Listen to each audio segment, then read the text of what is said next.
सख्या बहिणी होत्या, एका मंडपात लग्न झालं, बिचाऱ्या नांदायला गेल्या आणि आंबे रसासाठी दोघी बहिणी माहेरी आल्या. तर बाप जन्मदाता विचारलं थोरलेला, ताई काय बाबा तुझं काय चाललं? माझ्याकडे शेती आहे. अरे ते सगळे माहिती आहे, पण चाललं काय? काय चालणार बाबा, पैसे नव्हते, माझ्या मिस्टरनं कर्ज काढलं, महागाचं बियाणं, हलकासा पाऊस झाला, पेरणी केली बाबा, 15 दिवस झाले पावसाचा थेंब नाही बाबा. अजून जर 15 दिवस पाऊस आला नाही तर पुढच्या वर्षी आम्हा नवरा बायकोला जिल्ह्यात मधुकरी मागितल्याशिवाय गत्यंतर नाही बाबा. वाईट वाटलं बाबाला. मग बाबानं धाकटीची चौकशी, बेबी काय पप्पा तुझं काय चाललं? माझ्याकडे विटांचा कारखाना आहे पप्पा.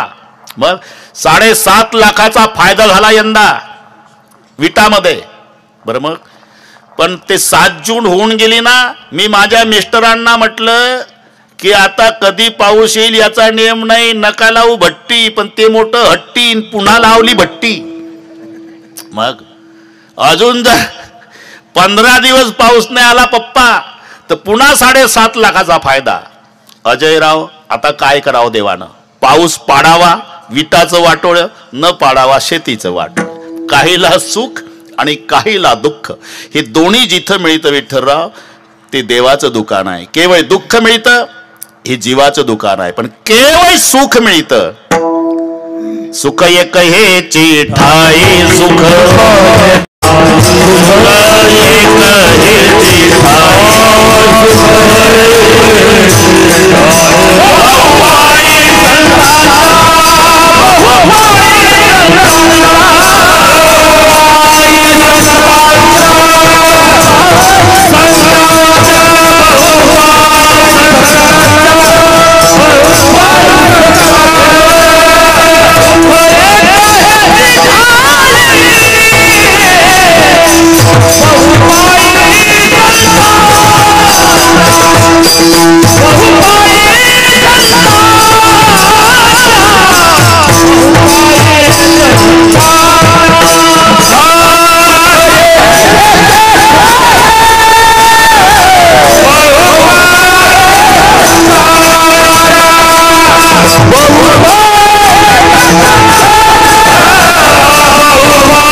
एक हेची ठाई बहुपायी संतांचे. सर्व सुख प्रपंचात नाही, सर्व सुख फक्त परमार्थात आहे. म्हणून ठिकठिकाणी जिथे जिथे सुख शब्द आला तिथे सर्व शब्द जोडला गेला. सगळी आता पुढे बसलेली वारकरी संप्रदायाची मंडळी आहे, परमार्थिक संस्कारानं संपन्न झालेली आहे आणि माझ्यापेक्षा त्यांना जास्त पाठ आहे. कुठेही सर्व सापडेल तुम्हाला.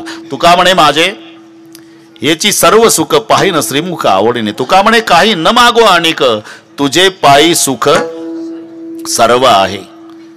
बागलिया मज वाहतील कडे, त्यांचे आणे जोडे सर्व सुख आहे भिवरेच्या तेरी आमुची. पंढरी कामधेनु, पंढरी म्हणजे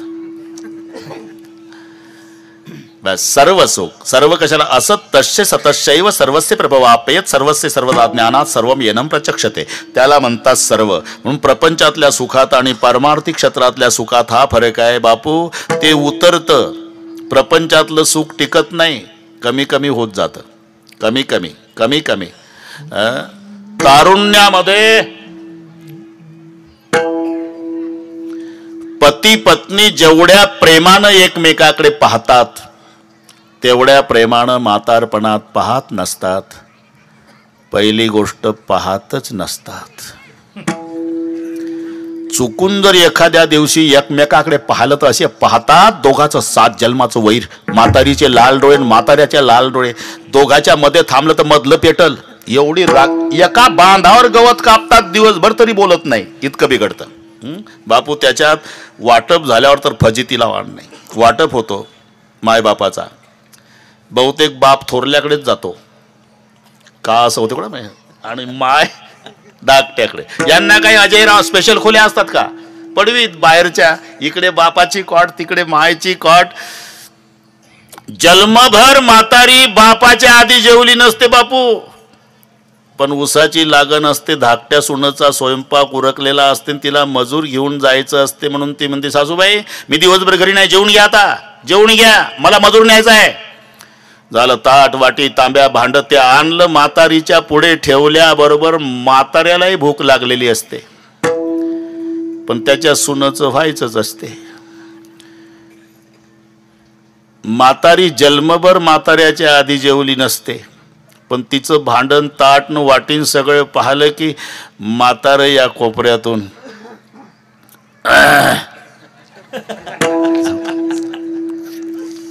तरी लक्ष देत नाहीत.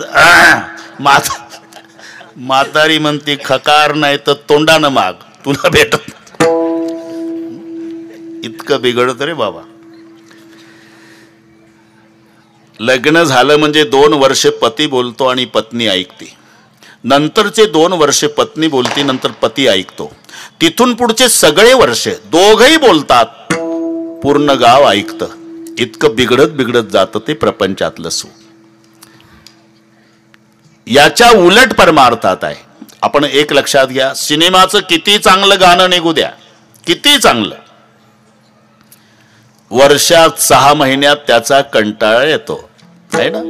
अशिक्षित आजी नातवावर रागावते, गोविंद्या काय आजी पागल झाला का डोक्यात फरक झाला, उठला सुटला झिंग झिंग झिंगाड झिंग झिंग झिंगाड झिंग झिंग.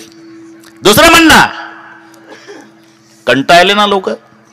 पण इथे माझे वारकरी बसले, वर्षे 750 झाले बापू, तरी रोज आमचा वारकरी 750 वर्षापासून सकाळी विना घेतला की रूप पाहता लोचणी म्हणतो, आनंद वाढत चालला पण कमी नाही. हा फरक प्रपंच आणि परमार्थातल्या सुखात लक्षात घ्या.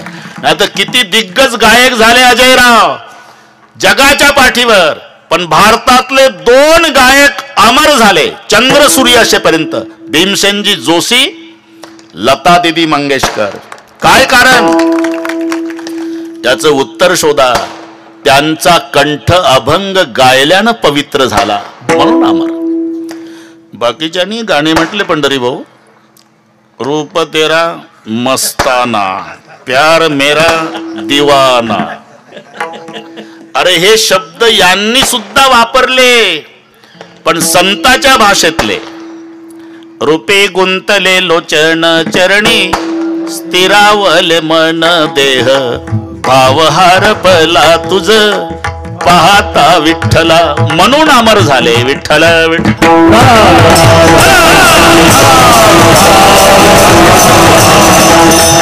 प्रतिक्षण वर्धमान, प्रत्येक क्षणाला वाढत जाणार सुख हे परमार्थात आहे. सुख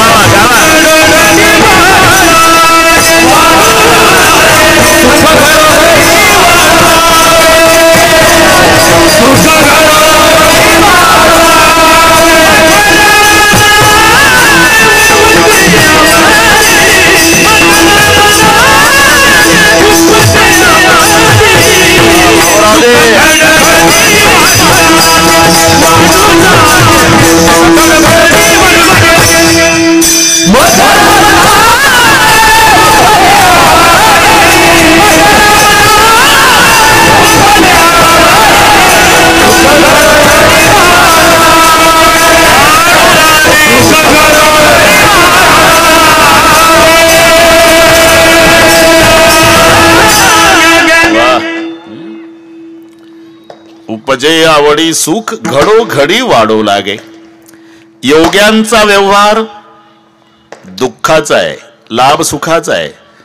शरीर शोषण प्राण निरोधन मनोजय हट योग गुद पीडर कुंडलिनी कलिबल दल भंग ऊर्ध्ववायूचा श्वेत तोडणी करी ओढ ब्रह्मरंध्री मिसळे परू मुमुक्षु दंग. योगाची वाटा जे निघाले का सुबटा, तया दुःखाचाची सेल वाटा भागा आला.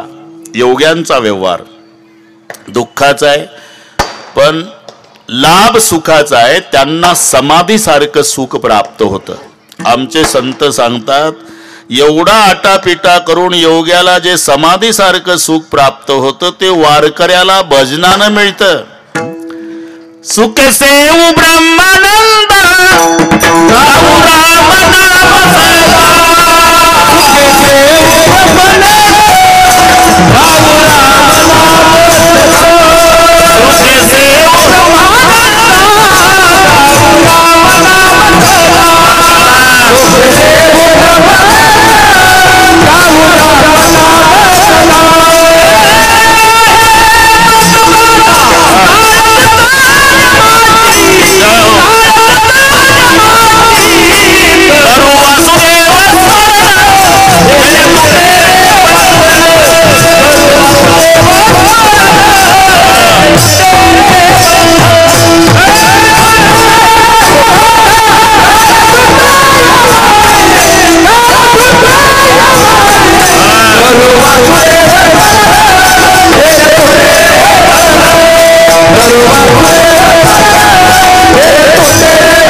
अजय भैया सगळे तुम्ही कपिल देवनं तेंडुलकरच गोळा केले.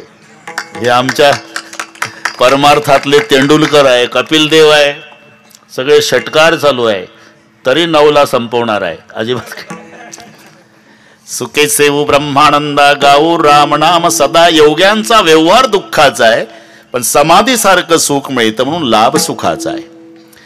काहीचा व्यवहार सुखाचा आहे, लाभ दुःखाचा आहे. बचनागाची कांडी खाताना गोड वाटती म्हणतात, पण प्राण जातो. भानगडीत पडू नका. साधुणी बचना खाती तोळा तोळा आणि का ते डोळानं देखवी. त्यांचा तो अभ्यास आहे. व्यवहार सुखाचा, लाभ दुःखाचा. काहीचा व्यवहारही दुःखाचा आहे, लाभही दुःखाचा आहे. ते कोळशा दुकान माहिती आहे तुम्हाला. मुंबईवरून 5 वर्षांनी मित्र आला, परीट घडीच्या कापडात, कांजीचे कपडे, मुंबईला एसटीत बसला अजय भैया. गावापर्यंत बाकड्याला नाही टेकला, इस्त्री मोडल म्हणून. एवढं जपून आलं, 5 वर्षांनी आलं. पण त्याचा मित्र कोळशाचा दुकानदार होता स्टँडवर. पुढचं कळलं वाटतं तुम्हाला. त्याचं लक्ष गेलं. आता कोळशा दुकान माहिती आहे ना, तराजू काळा, घेणाऱ्याची पिशवी काळी, त्याच्या हातात पैसे दिले की काळे, त्यानं वापस केलेले काळे, अख्खं काळ. कोळसा विकता विकता मित्र यष्टीतून उतरताना पाहाला, टाकली उडी, दुकानदार पळत गेला, कडकडून मिठी मारली, पुन्हा तोंडावून हात फिरवला. माधव 5 वर्षांनी भेटला बाबा. तुझं गेलं प्रेम उचंबून, महादेव काळा केला ना. ते मुंबईला बसलं तर बाकड्याला नाही टेकलं, गावापर्यंत इतकं जपून आलं. कसे तरी कपडे झटकले, महादेव पुढे आला. वेळ कमी असल्यानं लगेच आला. हो ना. अत्तरचा दुकानदार भैया अत्तर विकत होता, त्याचंही लक्ष गेलं. म्हणला महादेवनं लग्नात वापरलेलं अत्तरचं बिल दिलं नाही, 5 वर्षांनी आला. अत्तर विकता विकता दुकानदार आला, कॉलर धरून 2 थोबाडीत दिल्या. परिणाम दिवसभर सुगंध आला. कळलं ना तुम्हाला.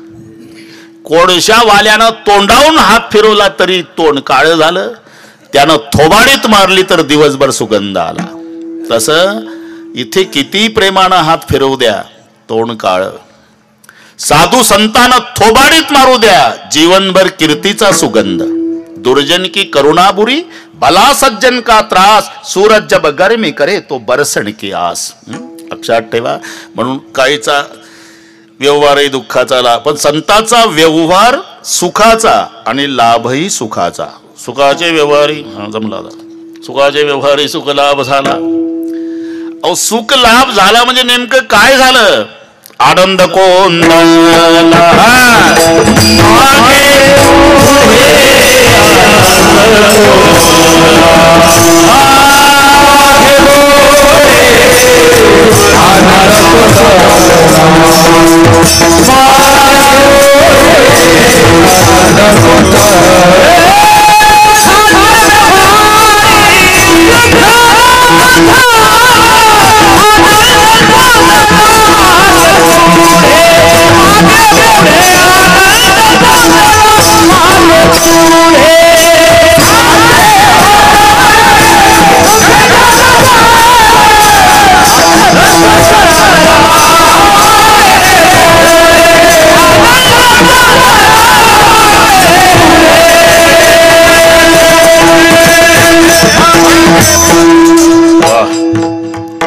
बाबूरावजी मजा आहे. आनंद कोंदला, सुखाचे व्यवहारी सुखलाभ झाला म्हणजे नेमकं काय. आनंद कोंदला मागे पुढे, मागे आनंद, पुढे आनंद, डावीकडे आनंद, उजवीकडे आनंद, सगळे ग्राउंड पॅक है ना. आनंदही आनंद. नवीन येणाऱ्या कोणत्याही भाविकाला वाटेल की गावकऱ्यानं अजय भैयाच्या अभिष्ट चिंतनासाठी हा सप्तास ठेवला असावा आणि या बुवाचा त्याच्यातला शेवटचा दिवस असावा. आनंद कोंदला मागे पुढे, आनंदाच्या कोटी साठविले आम्हा पोटी, आजी आनंदुरे वगैरे वगैरे. कोंदून कोंदून भरलेला आनंद. हे ठीक आहे, पण एवढा आनंद होण्याचं नेमकं कारण काय. संगती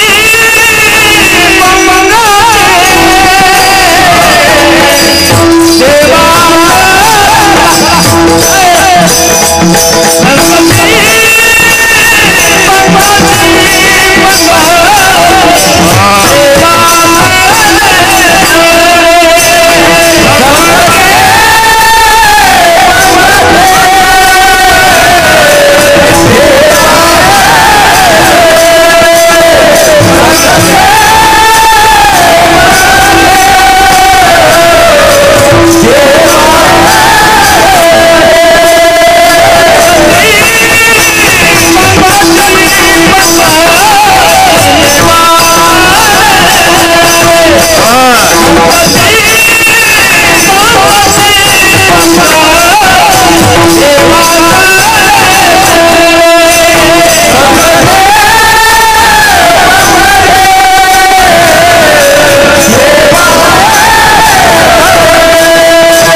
संगती पंगती बस. सुखाचे व्यवहारी सुख लाभ झाला. नेमकं काय झालं? आनंद कोंदला मागे पुढे.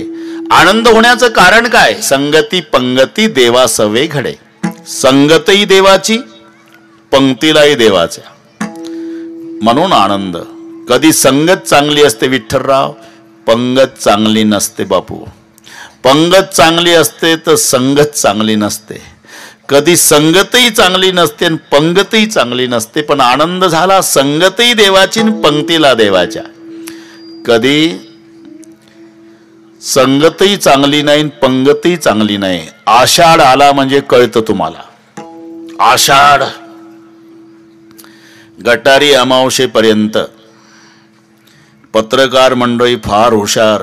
उद्याची गटारी होती, आदल्या दिवशी पेपरला व्यंगचित्र दिलं पत्रकार मंडळीने. इकडून एक बोकड, तिकडून कोंबड.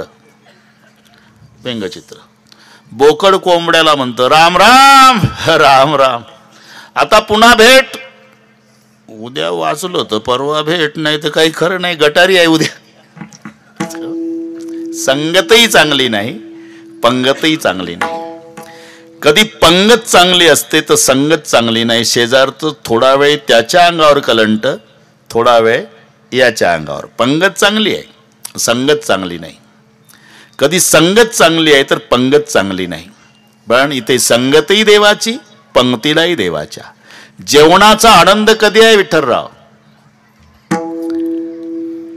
4 गोष्टी पाहिजे तेव्हा आनंद आहे बापू. स्वयंपाक सुगरणीन मावशीनं केला पाहिजे.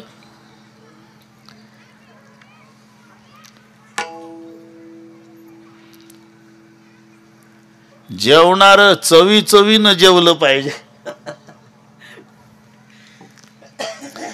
वाढणार उदार अंतकरणाचं पाहिजे. नाहीतर हवं का हवं का हवं का. अरे यात काय जमते का? हवं का. आता हाय आनंद संपला आनंद. पूर्वी बँड लावून पाहुणे न्यायचे जनवाशावर आणि मग पंगत बसायच्या वेळेला बँड लावून वाजत गाजत आणायचे बापून. त्या अगरबत्त्या रांगोळ्या, हास्य मस्करीन थट्टा उद्देश पाहुण्यांनी जास्त जेवायचं. पूर्वीचा काळ. आता जेवू घालणाऱ्याला वेळ आहे पण जेवणाऱ्याला वेळ नाही. म्हणून सुधारित पद्धत निघाली पंढरी भाऊ. बफे. बापू ठीक आहे ते, पण कसं दिसतं पहा बरं बफे. शेवटचं मंगलाष्टक होईपर्यंत पाहुणे कोट्याधीश दिसतात. मंगलाष्टक शेवटचं झालं सगळे भिक्षाधीश. आपलं आपलं ताटणं वाटी, मला द्या चपाती. काय दर्जा झाला. याच्यात बरेच पाटील बसलेले आहे. घरी पाण्याच्या माठाजवळ बसून सुद्धा पाटील पाणी घेत नाही. पाटलींला पाणी मागतं. 5 फुटावर माठ असतो अजय भैया, तरी पाटील पाटलींला म्हणतं पाणी घे. एवढं घरी चालतं. पण लग्नाला पाटील आलं, वाटीन ताट हातात घेतं, मला जिलबी द्या म्हणतात. काय चाललं. थट्टा मस्करी हास्य विनोद. पूर्वीचा काळ पहा तुम्ही. पाहुण्यांनी जास्त जेवावं हा उद्देश असायचा. स्वयंपाक कधी कंजूस वाढणार, दुसऱ्याचं नाही वाढत. हे हवं का हवं का. ते आषाढी यात्रेला काही लोकांना अनुभव येतात अजय भैया. एकमेव महाराष्ट्रातलं एक शहर आहे पुणे, जे सगळ्या वारकऱ्याची पांडुरंगासारखी सेवा करतं. दशमीला मुक्काम असतो. 7-8 लाख वारकरी. जेवू घालणारे जास्त आणि जेवणारे कमी. प्रत्येक जण आमच्याकडे 5 वारकरी, आमच्याकडे 10 वारकरी, आमच्याकडे 20 वारकरी प्रार्थना करतात, विनंत्या करतात. नेमके थांबा, चाल घोकू नका. नेमके बोरीचेच 10 वारकरी सापडले. कोण? आवतावर दिवसभर उभे असणारे, 4 भाकरीची न्याहारी करणारे. आमच्याकडे 10 वारकरी याव आणि तेच सापडले 10 बोरीचे नाजूक पेठेमध्ये. हे मला वाटते कळलं. आणि हे बोरीचे 10ही गेले. त्या मावशीचा स्वयंपाक बघितला तर एकमेकाला म्हणले का रे एवढं तर एकटाच खातो, 10 जणाला कशाला बोलावलं शी. आता गप बस ना, कशाला आबरू घालवतो, गप बस. तिनं एका लिंबाचे 10 तुकडे केले. पंगत कळली तुम्हाला? बसा. लिंबाचे 10 तुकडे एका लिंबात. मग बापू सुपारी एवढ्या गोळ्याची चपाती, ग्लुकोजच्या अर्ध्या बिस्किट एवढा शिरा, लिंबा एवढा भात, हे दिसतंय ना तुम्हाला इथून? हा. आणि आपण प्रसाद वाटतो त्या चमच्यानं भाजी वाढली. हे बोरीचे एकमेकाकडे पाहू लागले. म्हणले जेवायला आलं का चेष्टा करायला आपण 4 भाकरीची निहारी लागते नेतात कसं? अरे गप्प बस ना. करा सुरू. आणि टोपलं लाडवाचं घेतलं आणि यांच्या तोंडापुढून लाडू. हवं का केली. अरे काहीच नाही तर काय खावं, हवं का? जेवणारे चांगले आहे, पदार्थ चांगले आहे, वाढणारं कंजूस आहे, तेव्हाही आनंद नाही. कधी पदार्थ चांगले असतात, वाढणारं उदार असतं, जेवणारं आजारी. प्रत्येक पदार्थात नाव ठेवतं, याच्यात मीठ नाही, त्याच्यात तिखट नाही. शेजारचा म्हणला मला तर बरोबर आहे रे, तिखट न मीठ, तुलाच कसं कमी, तू घरून आला का? नाही बा.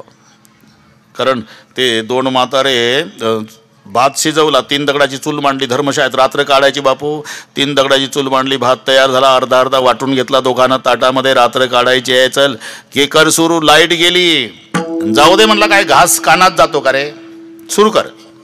दोघांनी भात खायला सुरुवात केली. ते पलीकडचं प्रत्येक घासाला खडा काढू लागलं, प्रत्येक घासाला खडा. हा म्हणला लेका दोघंही एकाच पातेल्यातला भात खातो, मला एकही खडा नाही लागला, तुला प्रत्येक घासाला खडा लागतो.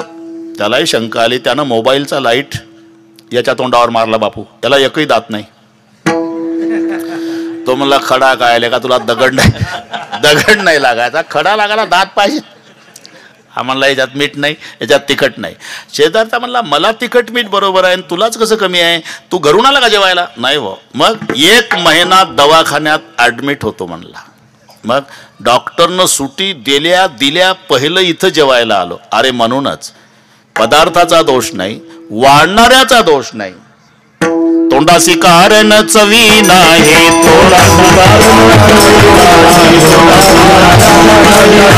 रोग्या विष तुल्य वाटे हे मिष्टान,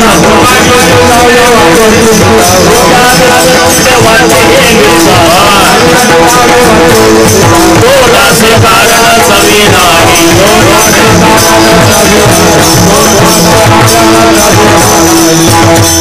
रोग्या विषतुल्य वाटे हे मिष्टान्न, तोंडासी कारण चवी नाही. जेवाया बैसले रोगिष्ट, तेथे सुगरणीचे कष्ट व्यर्थ गेले. म्हणून रसज्ञ आणि जेवणारे, सुगरणी आणि उदार. कधी कधी जेवणारं चांगलं आहे, वाढणारं उदार आहे. स्वयंपाक चांगला नाही. एका पातेल्यात 3 भात, एकाच पातेल्यात, खाली जळगाव, मध्ये चिखली, वर तांदूळवाडी. बरं का बापू, 2 इंच जळला खालचा, ते झालं जळगाव. त्याच्यावर चिखल, ती चिखलीन, वर कोरडे तांदूळ. जेवणाचा आनंद तेव्हा आहे. सुगरणी आणि उदारे, रसज्ञ आणि जेवणारे. म्हणून भगवान श्रीकृष्णजीच्या बाबतीत सांगितलं जातं की भगवान श्रीकृष्णाला श्रीखंड आवडत होतं, पण भीमानी केल्यावर रुक्माईच्या हातचं फारसं खात नव्हते. भीमानी केल्यावर पातेलं पुरत नव्हतं आणि रुक्माईनं केल्यावर वाटीला बोट लावत नव्हते. एक दिवस मग रागावल्या रुक्माई. तुमच्याही रुक्माई रागावत असतील, फक्त तुम्ही सांगत नाही. तिनं बिचारीनं आवडीनं भजी केली, तुम्ही एकही खाऊ नका, मग पहा तुमचा 7-12. हॉटेलमध्ये कसं तुटून पडता, आम्ही केल्यावर एक नाही खा, बस तसलं हे. रुक्माई रागावली. भीमानं केलं म्हणजे पातेलं पुरत नाही तुम्हाला, आणि आम्ही श्रीखंड केल्यावर वाटीला बोट लावत नाही. करण्याची काही पद्धत असते, कसं करायचं असते, भीमालाच विचारणं. मग रुक्माई भीमाकडे आली. आता भीमानं 1 वर्ष अज्ञातवासास तोच उद्योग केला होता, स्वयंपाकच केला वर्षभर. भीमा काय, अरे आम्ही श्रीखंड केल्यावर देव बोट लावत नाही वाटीला बाबा, तू केल्यावर पातेलं पुरत नाही. करण्याची पद्धत असते आईसाहेब, कसं करायचं असते, लिहून घ्या. अजय भैया लिहून घ्या, जमलं तर करा. भीमानं कृती सांगितल्या, मावल्यांच्या फायद्याचा आहे. अर्धा ढक सुचिर परुषितग्नः सर्पी फलम मधुफलम मरीचाद्विकर्षः खंडस्य षोडशे फलानि शशि प्रभस्य शुण्ठ्यं फलादमपि अर्धफलम चतुर्णाम कर्पूरधूलि कृपा संस्थाम येषां कृता सरसा रसाला या स्वादिता भगवता मधुसूदनेन. असं करायचं. आता मी सांगितलं तसं. अर्धा ढक सुचिर परुषितस्य दग्नः. हे महाभारतातलं कोष्टक आहे. महाभारतातलं. पूर्वी बापू 40 शेराचा मन होता. ते शेर होतं. हिशोब एकच आहे. हिशोब एकच आहे. नावं वेगवेगळी आहे. हिशोब एकच लागतो. हिशोब वर्षे 2 अयनाचं. अयन 6 महिन्याचा. महिना 2 पक्षाचा. पक्ष 15 दिवसाचा. दिवस 8 प्रहराचा. प्रहर 3 तासाचा. तास 60 मिनिटाचा. इथून आपलं डोकं चालवा. हिशोब एकच आहे. फक्त नाव हे पुराण काळातलं कोष्टक सांगितलं मी. 2 अयनाचं वर्ष असतं. एक उत्तरायण, एक दक्षिणायन. बस जमलं. किती सांगितलं तरी अजय भैया वेळ सांभाळतो. सगळ्या महाराष्ट्राला विश्वास आहे. डोक महाराज म्हणजे बिघडलेल्या घड्याही दुरुस्त करणे. काळजी करायची नाही. 2 अयनाचं वर्ष आहे आणि अयन 6 महिन्याचा असतो. 6 महिन्याचं उत्तरायण, 6 महिन्याचं दक्षिणायन. आणि महिना 2 पक्षाचा होतो. 2 पक्षाचा. बीजेपी शिवसेना नाही, कावळ्यां चिमणी नाही. मग शुद्ध पक्ष आणि वद्य पक्ष असा 2 पक्षाचा महिना आहे. आणि पक्ष 15 दिवसाचा. दिवस होतो तो 8 प्रहराचा. म्हणून दिवसाचे 4 आहे आणि रात्रीचे 4 आहे प्रहर. प्रहर शब्द अजून खेडेगावामध्ये सकाळी 6 ते 9 याला राम प्रहर म्हणतात बापू. अरे चांगला बोल ना. राम प्रहराच्या वेळी म्हणजे पहिला प्रहर 3 तासाचा. 6 ते 9 हा राम प्रहर. मग 12 वाजेपर्यंत दुसरा प्रहर. त्याचं खरं नाव आहे दो प्रहर. पण आम्ही मराठी माणसानं घासून मराठीची धार कधी बोथट केली हे आमच्याही लक्षात नाही. दो प्रहरची पार दुपार करून टाकली. दुपार. नाही तर तो शब्द मूळ दो प्रहर. पहिला प्रहर राम प्रहर. दुसरा दो प्रहर. 3 वाजता पुन्हा शब्द बरोबर आहे. तिसरा प्रहर. असे 4 प्रहर. दिवसाचे 4 प्रहर. रात्रीचे 8 प्रहर म्हणून दिवस. हे कोष्टक. तसं 4 शेराचा ढक. इथे कोष्टक भीमानी सांगितलं रुक्माई आईला श्रीखंड कसं करावं. 40 शेराचा मन, 4 शेराचा ढक, 10 ढकाचा मन, अर्धा ढक सुचिर परुषितस्य दग्नः. 2 शेर दही. 2 शेर. लिहिलं का? लवकर लिहा. 8:23 झाली. लिहिलं बाबा. 2.5 तोळे मध. लिहिलं. 2.5 तोळे लोणी. अर्धा ढक सुचिर परुषित दग्नः सर्पी फलम मधुफलम. म्हणजे 2.5 तोळे मध, 2.5 तोळे लोणी, 2 शेर दही. लिहिलं? हा झालं लिहून. 2 बोटाच्या टोकावर राहील एवढी मिरची पावडर श्रीखंडात. बरं का? हे नीट आहे का? बोट बुडवायची बापू त्या मिरची पावडरच्या डब्यात आणि ते असे बाहेर काढायचे. आणि या टोकावर जेवढी मिरची पावडर येते 2 बोटाच्या टोकावर ती श्रीखंडात टाकायची. मरीचा द्विकर्षः. याचा अर्थच आहे की पूर्वी चमचे नव्हते अजयराव. तुम्ही का असता? मी खरं सांगतो चमचे पूर्वी नव्हते.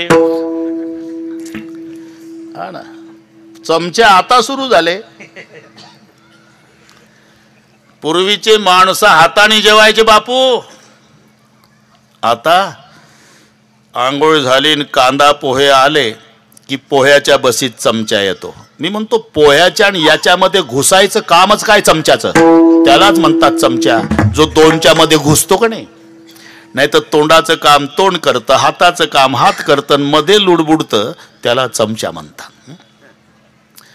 मरीचा चमचा जर असता तेव्हा तर कोष्टकात आलं नसतं का महाभारतात? अर्धा चमचा मिरची पावडर नाही. मरीचा द्विकर्षः. 2 बोटाच्या टोकावर राहील एवढी मिरची पावडर. लिहिलं? हा लिहिलं. काय काय लिहिलं? 2 शेर दही बरोबर आहे. 2.5 तोळे मध बरोबर आहे. 2.5 तोळे लोणी बरोबर आहे. 2 बोटा टोकावरची मिरची पावडर बरोबर आहे. खंडस्य षोडशे फलानि शशी प्रभस्य म्हणजे 64 तोळे साखर. आपल्या अंदाजान द्या 640 ग्राम धरून टाका बस. 64 तोळे. हे पहा, मी बरोबर जसं आहे तसं सांगतो. बिघडलं तर तक्रार भीमाकडे करणे. आम्हाला शुगर असल्यामुळे आम्ही काही खाऊन बघत नाही, ते फक्त सांगायला. खंडस्य षोडशे पला आणि शशी प्रभस्य 64 तोळे साखर लिहिलं बाबा. 1.5 तोळा सुंट ते लिहिलं. कापराची बुकटी लिहिलं बस. अशा पद्धतीनं मग ते मिक्सर मधून काढायचं. मिक्सर नव्हतं, ते रवी फिरवायचे. मग त्याला एकजीव करायचं. श्रीखंड तयार केलं भीमाने. जेवायला श्रीकृष्ण, आग्रह करायला धर्मराजा, वाढायला द्रौपदी. मी का वेळ घेतली? रसज्ञ आणि जेवणारे, सुग्रणी आणि उदारे. श्रीखंड करणारा भीम आहे, वाढायला द्रौपदी आहे, आग्रह करायला धर्मराजा आहे, आणि जेवणारा जगाचा बाप आहे. याला म्हणतात रसज्ञ आणि जेवणारे, सुग्रणी आणि उदारे. आनंद जेवणाचा तेव्हा आहे. तिथे आनंद झाला कशाचा? संगती पंगती जमते. आता संगती पंगती देवा सवे गडे. संगती देवाची, पंक्तीलाही देवाच्या. कधी कधी म्हणजे काय सिजनेबल. आमची संगत असते बापू देवाची, आमची पण सिजनेबल. श्रावण महिन्यापुरती संगत विठ्ठलराव, कार्तिक महिन्यापुरती संगत. बापरे, श्रावण महिन्यात तर गावोगावचे महादेव विचार करतात की एवढे भक्त या महिन्यात येतात कुठून. बेलाचं पान तांब्यात पाणी, हर हर महादेव. बेलाचं पान तांब्यात पाणी, हर हर महादेव. महादेव म्हणतो मग 11 महिने रजेवर जाता का रे? अरे पुन्हा या नाही माझ्याकडे 1 महिना. तुम्हाला खोटं वाटत असेल तर 1 महिना खेडेगावातली तुम्ही कोंबडी पहा श्रावण महिन्यात. अजय भैया, ती कोंबडी मुलाबाळासह सुरक्षित असते महिनाभर. तिला धोका नाही. फिरायला निघली म्हणजे कोंबडी तोऱ्यात. पुढं काही पिलं, काय माग पिलं, मध्ये छाती काढून चालती कोंबडी. पुढं पाहती, माग पाहती. मेरा भारत महान. 1 महिना. श्रावण संपला, कोंबडी एकटी दिसेल उकिरड्यावर. तिला विचारा, कोंबडी काय महाराज, लेकरं कुठं आहे? चांगले महाराज झाले कळत ना का तुम्हाला? श्रावण संपला ना आता, मग लेकरं संपली. तुम्ही माझा नंबर लागतो गणपती उठल्यावर. या आमची संगती. श्रावण महिन्यापुरती, कार्तिक महिन्यापुरती. महाराज म्हणतात आमची महिन्यापुरती नाही, कायमची. नित्यानित्य जोडे तेची साथ.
पंगती देवा सवे गडे. नित्यानित्य जोडे तेची साच.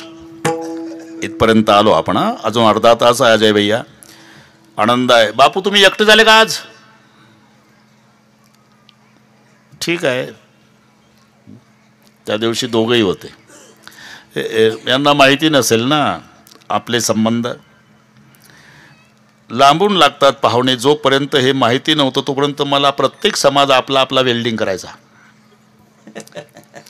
अरे मी म्हटलं मराठाच होतो, मराठाच आहे, मराठाच राहून मरणार आम्ही कशाला बसायचं. कारण माझी आई मते पाटलाची.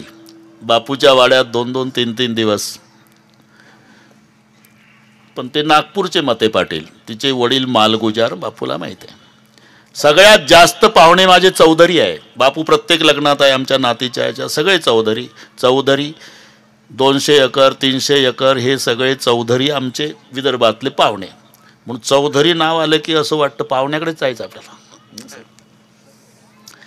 संबंध, माझी आई मरण पावली, बापूला फोन केला. मग कौशल्याबाई, आम्ही आल्याशिवाय प्रेत उचलायचं नाही. मग इथून दुपारी 2ला तिथे बापून कौशलाबाई पोहोचली. मग आईला साडी नेसवली. मग प्रेत यात्रा. हे संबंध तुम्हाला माहिती नसेल म्हणून सांगतो. मागच्या वेळेला बापूनच आणलं होतं बोरीत. आता हे कसं वेल्डिंग झालं मला माहीत नाही, पण तो आमचा सोमनाथ भाऊ साऊंडवाला, त्याने अरे म्हटलं हे 6 ते 8 कसं मला न विचारता तू, नाही ते म्हणले का लवकर. अरे लवकर करायचं, पण 280 किलोमीटर अंतरावर मी रामायण करतोय, तिथे जायचं आणि पुन्हा पहाटे 3ला वापस जायचं. आता तुम्ही घ्या विश्रांती, आमचं सांगतो. आणि आता 69 चालू आहे. बापू म्हणतात आता विश्रांती घेत जा, फक्त आजच्या दिवस एवढं कीर्तन करा, उद्यापासून विश्रांती घ्या. बरोबर हे अति प्रेमाचं. आता 1-2 मिनिट अजय भैयासाठी, नंतर आपल्या संप्रदायाच्या, आणि सगळे करून बरोबर 9ला मोकळे करतो. हात वर करा शूटिंगवाले, काही वर या स्टेजवर जमत नाही, हात वर करा सगळे. मावशी हा काहीच हरकत नाही, शाबास, हे एवढे हात घे भाऊ. हे पा तिकडे तर तिकडे आहे सगळे, जमते काय. नाही तर कोण आहे पत्रकार, वर या स्टेजवर या, अजिबात घाबरायचं नाही. ये भाऊ वर ये, वर ये, वर ये, पूर्ण हात येतात, या या, शाबास. हे इथून सगळे पहिले VIP घ्या, मग तिकडचं तरुण मंडळ घ्या, मग इकडचे लोक घ्या, मग उजवीकडचे VIP घ्या, पुढचे सगळे घ्या, आणि जर शक्य झालं तर खाली उतरून मग आमचं घ्या. हात वर सगळ्यांनी, आणि एका तालात ह्या टाळ्या अजय भैयासाठी वाजवायच्या की पांडुरंगा आमच्या अजय भैयाला उदंड आयुष्य आरोग्य लाभो. पण एका तालात. एक, माझ्याकडे थांबा, एक, हा आवाज, एक, हा एक, हात वर, एक, एक, जरा ताकद, एक, माग पुढे नाही, एक, एक, एक, थांबा, एक, एक, एक.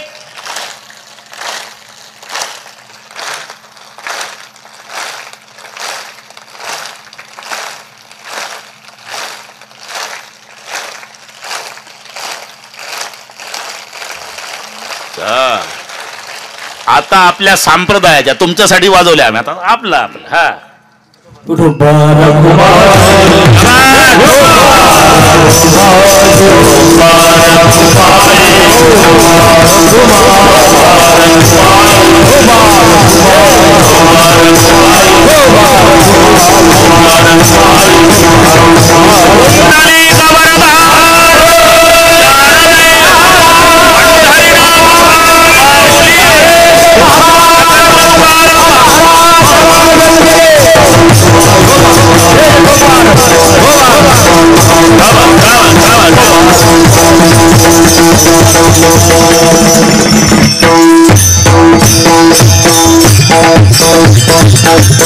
म्हणा म्हणा, गायक मंडळी म्हणा.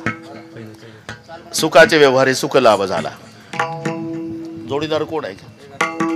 हा चालेल चालेल. सुखाचे व्यवहारी. पण या आनंदामध्ये कधी न्यूनता येत नाही. नाही का? अरे आनंद ज्याचा आहे तो आनंदाचा कंद परमेश्वर आहे, आणि परमेश्वराला समर्थ म्हणतात.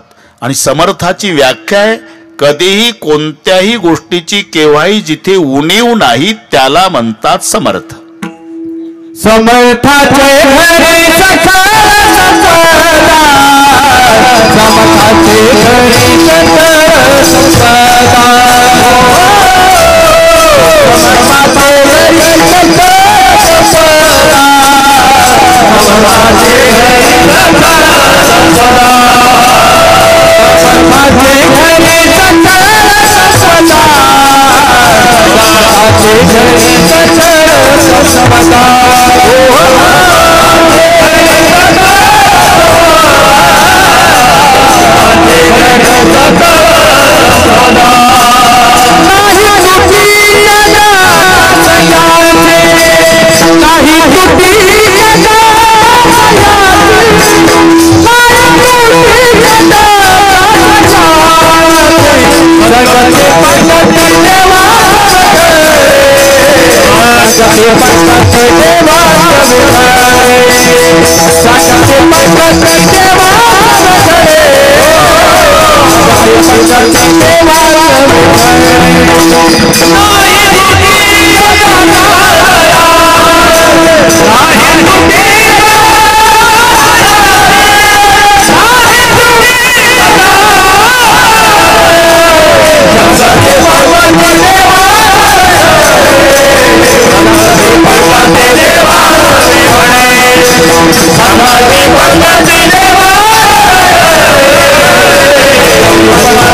समर्थाचे घरी सकळे संपदा नाही तुटी कदा कासयाची, समर्थ त्याला म्हणतात. दुसरं एक, ज्याच्यामध्ये सामर्थ्य आहे त्याला म्हणतात समर्थ. मग सामर्थ्य कोणतं? म्या बोलविल्या वेद बोले, म्या चालविल्या सूर्य चाले, म्या हालविल्या प्राण हाले जो जगाते चाळिता, मेयाच नाही मिला साता काळू ग्रासितचे भूता, ये म्हणयाग ते पंडसुता सकळे जयाची, ऐसा जो समर्थो. ही समर्थाची व्याख्या आहे. म्हणून बापू, माणसं मरतात हे नवल नाही, मरणाची साधनं उपलब्ध असून जगतात हे नवल आहे. मरायला काय लागतं? प्रत्येकाच्या देहाला नवछिद्र आहे, नवद्वारे पुरे देही, कानोबा तुझी घोंगडी चांगली, आमासी का दिली वांगली, नव ठाया फाटून गेली. नवछिद्राचं शरीर आहे, कोण्यातरी एका छिद्रातून प्राणवायू जातो हे नवल नाही. नवछिद्र असून 90 वर्षे प्राणवायू टिकतो हे नवल आहे. का टिकवणारा तो. म्या हालविल्या प्राण हाले, तरणी बांड पोरं मरतात, म्हातारी गोड जेवणाला हजर असतात. नातू 22 वर्षाचा मरतो आणि 92चं म्हातारं काठी टेकत प्रेत यात्रेत स्मशानात जातं. का? म्या हालविल्या प्राण हाले. समर्थ त्याला म्हणतात. दुसरं, समर्थाचे पंक्ती भोजने तळिल्या वरिल्या एकची पकवाने. समर्थाच्या घरी जर जेवण असेल अजरे भैया तर सर्वांना समान, नाहीतर जेवढे कांजीच्या कपडेवाले यशीच्या रूममध्ये बसवायचे आणि फाटके कपडे खाकी कपडेवाले गाईच्या गोठ्यात. तिकडे पिठलं भाकरी, इकडे श्रीखंड बासुंदी लाडू गुलाबजाम. अरे भाऊ, तिकडे मनाई केली रे डॉक्टरनं. जेवढे कांजीचे कपडेवाले बसले ना त्यांना सांगितलं की ताकात भाकरी चुरून खात जा, तुम्ही या भानगडीत पडू नका. 42 जिलेब्या खाणारे गोठ्यात बसले तिथं. म्हणून तळिल्या वरिल्या एकची पकवाने, समर्थाची पंक्ती भोजने. पुन्हा समर्थ पंक्तीतून फिरताना विचारत नाही सोयरे कुठं बसले, रावसाहेब कुठं बसले, नानासाहेब कुठं बसले. नाही, जो आग्रह कांजीच्या कपड्यावाल्याला तोच आग्रह फाटक्या कपड्यावाल्याला, याला म्हणतात समर्थ. रावाणी रंक सारी केली,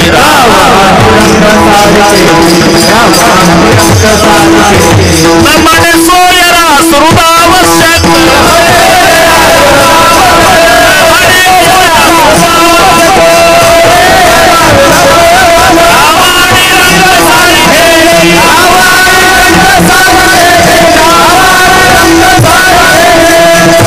विठ्ठल महाराज हा समर्था करता लिहिलेला अभंग आहे. समर्थाचे घरी सकळे संपदा. दुसरा एक, समर्थासी नाही वर्णावर्ण भेदन, सामुग्री सिद्ध घरी त्याच्या. घरी जाऊन वाचा हे अभंग. नाही वर्णावर्ण भेद, सामुग्री सिद्ध घरी त्याच्या. पंक्तीतून फिरताना एखादा जेवणारा, थांबा मला आंबे रसच पाहिजे, ठेव रे याच्या पुढे बादली.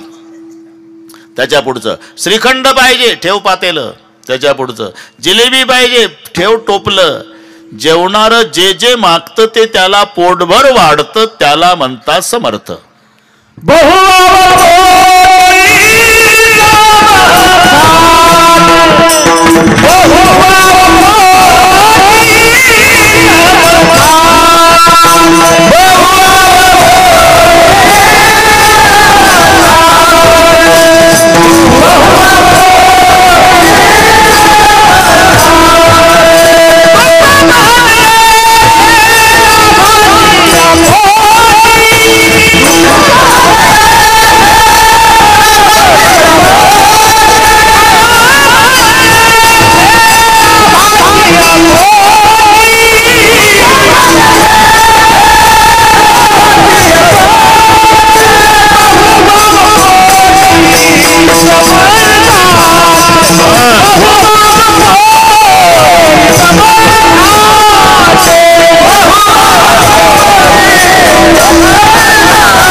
भैया आज सगळे कपिल देव षटकारच सुरू आहे. हा ना तुका बापू 14 मिनिट राहिले आता. बहुवाव पोटी समर्थाचे तुका म्हणे येथे लाभाची या कोटी. बहुवाव पोटी सामर्थ्य असावं तेवढी अंतकरणात दया असावी. तारुण्य असावं चालता चालता म्हाताऱ्याला ढकलण्यासाठी नसावं. घसरून पडलेल्या आजोबाला पळत जाऊन उभं करण्यासाठी तारुण्य असावं. सत्ता असावी गोरगरिबाला न्याय मिळवून देण्यासाठी असावी. संपत्ती असावी गरिबाच्या अडचणी दूर करण्यासाठी असावी. बहुवाव पोटी समर्थाचे. ते आमच्या वारकरी मंडळीला माहिती आहे. तुका बापू तुम्ही वारी केली आहे पूर्वी. 3 ठिकाणी पोलीस यंत्रणा बदलते माऊलीच्या पालखी सोहळ्यात. पहिला पुणे जिल्हा संपतो नीरा नदीत, तिथून लागतो सातारा, फलटणच्या पुढे गेल्यावर सोलापूर. बस बस आता डोळ्यापुढे चित्र आणा. आणि अजय भैया तिथं पोलीस यंत्रणा. अहो काही पोलीस अधिकारी असे आहे वारकऱ्याची सेवा मागून घेतात. आम्हाला ड्युटी द्या साहेब, आम्हाला ड्युटी द्या साहेब. आणि मग जेव्हा नीरा नदीमध्ये स्नान वगैरे दुपारी मग निरोप समारंभ असतो. पुण्याचे पोलीस साताऱ्याचे पोलीस यांचे अधिकारी तिथले अधिकारी आमदार खासदार इकडे तिकडचे आमदार तहसीलदार कलेक्टर सगळे पहा तुम्ही लवाजमा 250 पोलीस रायफल घेऊन उभे आहे ड्रेसवर पुण्याचे. 20-25 PSI रिव्हॉल्वर लावून अख्ख पुणे जिल्ह्याची पोलीस यंत्रणा ज्याच्या ताब्यात तो पोलीस अधिकारी ड्रेसवर बसलेला आहे. दुपारचे 2 वाजले. सोहळा चालला विठ्ठलराव. एक 95 वर्षाचा म्हातारा वारकरी वाकत वाकत पावसात भिजलेला नेमका त्या अधिकाऱ्याच्या पुढे 10 फुटावर रोडच्या काठाला लगवीला बसला. वारीतली गोष्ट. धावले 2 पोलीस पकडला. ते घाबरून गेले बिचारा. 95 वर्षाच्या वयात त्याला कोणी हात लावला नाही पोलिसांना. ते घाबरून गेलं. लटलट कापू लागलं. पोलीस अधिकारी रागावले. सोहळा पाहतो हे घडलेली घटना. ए सोडा द्या आजोबाला. सोडलं. पुन्हा तिथंच लगीला बसलं. जाऊ लागलं. पुन्हा धावले पोलीस पकडलं. पोलीस अधिकारी उभे राहिले आणि रूळच आपटला टेबलवर. सांगितलं तुम्हाला सोडा द्या आजोबाला. आणि पोलीस अधिकारी अजय भैया ज्याच्या ताब्यात पूर्ण जिल्ह्याचे पोलीस आहे तो डोक्यातला टोप ठेवला टेबलवर. जोडे काढले आणि 95 वर्षाच्या म्हाताऱ्याच्या पायावर डोकं ठेवलं अधिकाऱ्याने. सगळ्या सोहळा पाहतो. वर बघितलं तर म्हातारा 95 वर्षाचा वारकरी तुका बापू हुंदके देऊ देऊ रडत होता. काय झालं आजोबा? 10 वर्षाचा होतो साहेब, लग्न केलं नाही, नुसत्या वाऱ्या करतो आळंदी पंढरपूर पंढरपूर आळंदी. 85 वर्ष न चुकता. पण पांडुरंगाची शपथ घेऊन सांगतो तुझ्यासारखा पोलीस अधिकारी आयुष्यात आज बघितला मी. मला वाटतं तुझ्या रूपात मला पांडुरंगच भेटला. आजोबा आता सोहळा जवळ आहे, माझे 2 शिपाई देऊ का तुम्हाला लोणंदपर्यंत पोहोचवायला? नाही साहेब, 85 वर्षे ज्या माऊलीनं मला सांभाळलं ते मला नेते बरोबर पंढरपूरला. वारकरी निघून गेला. आणि वारकरी निघून गेल्यावर त्यातला एक PSI साहेब तुमच्या पुढे लगवीला बसला तो म्हातारा. आमच्या शिपायांनी पकडलं आणि तुम्ही सोडून दिला. तुमच्या शिपायांचा दिल्लीला नेऊन राष्ट्रपतीच्या हस्ते सत्कार केला पाहिजे होता का अट्टल गुन्हेगार पकडल्याबद्दल. अरे विचार करा, तुम्ही 250 पोलीस रायफल घेऊन ड्रेसवर आहात. 20-25 PSI रिव्हॉल्वर कमरेला लावून उभ्या. मी अधिकारी ड्रेसवर आहे. त्याची ताकद आहे का रे आपल्या पुढे जाणून बुजून लगवीला बसायची? 95च्या वयात वारी करत भाऊ. गलित गात्र झालं रे, इंद्रिय अनावर झाली असेल राजा, म्हणून लगवीला बसलं. याला म्हणतात बहुवाव पोटी समर्थाचे.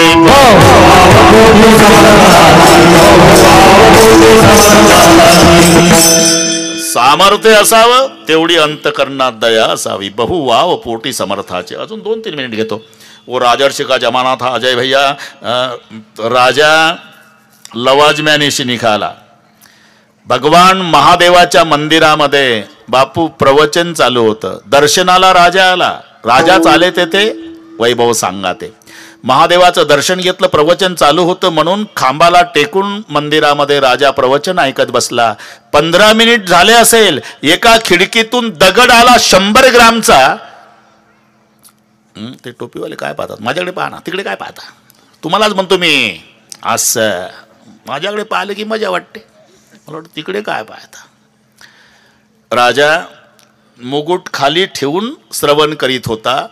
नेमका 100 ग्रामचा दगड खिडकीतून आला आणि राजाच्या डोक्याला लागला. रक्तबंबाळ झाला राजा. आता राजाच्या डोक्याला रक्त दगड लागल्यावर पोलीस यंत्रणेचं काय झालं असेल. धावपळ केली, पकडला दगड मारणारा बापू, आणला राजाच्या पुढे उभा केला आणि त्याच्याकडे पाहिलं. राजानं कपड्याचे लक्तर झालेले, मळकटलं फडकं डोक्याला, हाडाचा सापळा, 4-5 दिवसाचा उपवासी. राजानं विचार केला, याची काय ताकद आहे मला दगड मारायची, काही वेगळे कारण असावं. एकांत चाहिए असं म्हटल्यावर सगळे निघून गेले, फक्त तो दगड मारणार राजा दोघच मंदिरात. आणि मग राजानं विचारलं, क्यों रे भाई, तुम्हारी मेरी क्या दुश्मनी थी, क्यों पत्थर मारा मुझे, मेरी क्या ताकत है सरकार आपको पत्थर मारने की, मुझे मारने के पहले मेरी बात सुन लो सरकार. 5 दिन हुए मजदूरी करने के लिए शहर में आता हूं, मजदूरी मिलती नहीं और चोरी करने की आदत नहीं, मर जाऊंगा तो भी चोरी नहीं करूंगा सरकार. 5 दिन से मेरी पत्नी भूखी है, मैं भी भूखा हूं, आज 5वां दिन है. 2 दिन से मेरे बच्चे भूखे हैं, आज मेरी पत्नी पैर पकड़कर रो रही थी, शहर में जा रहे. हाँ 5वां दिन है, मुझे देखा नहीं जाता, कुछ नहीं मिला तो किसी किसान के घर जाकर मेरे लिए थोड़ा जहर ले आओ, मैं जहर पी के मर जातू, लेकिन मेरे 2 दिन से भूखे रो रहे बच्चे, मुझे देखा नहीं जाता. आज भी भगवान का नाम लेकर मैं मजदूरी ढूंढने आया था सरकार, दिन भर घुमा शहर में लेकिन मजदूरी नहीं मिली. वापस जा रहा था, मेरे बच्चे मेरे सामने दिखाई दे रहे थे, राह देख रहे होगे, पिताजी कुछ लाएंगे हम खाएंगे. बेर का पेड़ दिखाई दिया सरकार मंदिर के पास. मैंने सोचा 10-5 बेर गिराओ, मेरे बच्चे बेर खाएंगे, 2 दिन से भूखे हैं. तो बेर गिराने के लिए मैंने पत्थर मारा सरकार, आज जवाब मिल गया, तुम्हारा कसूर नहीं, गरीब का नसीब भी गरीब होता है सरकार. बेर के पेड़ को मारा हुआ पत्थर आपके सर को लगा सरकार, अगर आप मेरा सर काट डालोगे तो मेरी पत्नी और बच्चे रो रो के मर जाएंगे सरकार, दया करो. हे ऐकता ऐकता सरकारच रडू लागलं. बापू टाळी वाजवल्यावर प्रधान जी आत आले. प्रधान जी, कितने सज्जन लोग हैं हमारे नगर में, 5 दिन से भूखा है बेचारा, मजदूरी मिलती नहीं, चोरी करने की आदत नहीं, ऐसे सज्जन लोग मेरे दरबार में चाहिए, नौकरी पर रखो उसको, और इनके बच्चे की और पत्नी की अनाज की व्यवस्था करो. प्रधानाने डोकं चालवलं. ठीक आहे सरकार, आपण नोकरीवर ठेवू, त्याच्या परिवाराच्या जेवणाची व्यवस्था करू, पण एक विचारू, काय दगड मारणाऱ्याला नोकरी मिळते हे जर राज्यात जाहीर झालं तर ज्याला ज्याला नोकरी आहे ते दगड हाणतील ना तुम्हाला उद्यापासून. हे प्रधानाचं डोकं सांगतो. राजाच्या डोळ्याला धारा लागल्या. माझा एक प्रश्न आहे प्रधानजी, यानं मारलेला दगड जर बोराच्या झाडाला लागला असता तर या गरीबाला बोर मिळाले असते, बरोबर आहे. तो दगड माझ्या डोक्याला लागला तर याला फाशी देऊ, भविष्य काळामध्ये झाडाच्या खालच्या दर्जाचा राजा समजतील मला. इनको नौकरी पर रखो और अनाज की व्यवस्था करो, याला म्हणतात बहुवाव पोटी समर्थाचे.